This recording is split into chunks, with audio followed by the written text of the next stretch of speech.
સામાન્ય રીતે જોવા જઈએ તો બે પર્વ એવા આવી રહ્યા છે કે બે પર્વ ઉપર દરેક ખેડૂત ભાઈઓ છે એ વાવણીની અપેક્ષા રાખીને બેઠા હોય છે. એક છે ભીમ અગિયારસ કે ભીમ અગિયારસના વાવણા પણ ઘણી વખત થતા હોય છે, અને એક છે અષાઢી બીજ.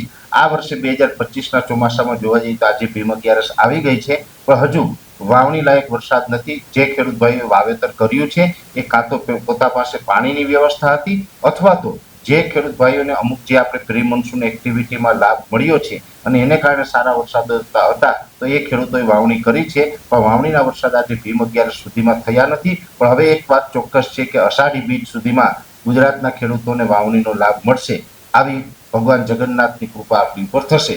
પણ ખાસ અત્યારે જોવા જઈએ તો આમ તો આજે 6 જૂન થઈ ગઈ છે, અને હવે 10 જૂન સુધીમાં પણ હજુ નૈઋત્યનું ચોમાસું ગુજરાત પહોંચે કે વાવણી લાયક વરસાદ થાય તેવી શક્યતાઓ નથી. પણ હવે જે વાવેતરો કરતા હોય, અત્યાર સુધી અમે ઘણા બધા મિત્રોને અપીલ કરી રહ્યા હતા કે હવે જે વાવેતરો તમે કરો છો, જેમાં પ્રી મોન્સૂન એક્ટિવિટીના કારણે અથવા તો જે સારા વરસાદ થયા હોય ને એના કારણે જે વાવેતર થતા હતા, પાણીની વ્યવસ્થા હોય ને વાવેતર થતા હતા, ત્યારે અમે લાંબા ગાળાની મગફળીનો આગ્રહ રાખતા હતા. પણ હવે 1-2 દિવસ પછી, એટલે કે જો તમે 10 તારીખથી વાવેતર કરો તો લાંબા ગાળાની જગ્યાએ હવે તમે ટૂંકા ગાળાની મગફળીનું વાવેતર કરી શકો, એ પણ સમય પાકી ગયો છે. કેમ કે જેની અંદર જરૂરી નથી કે હવે તમારે G20 કે 128 કે 32 નંબરનું જ વાવેતર કરવું જોઈએ.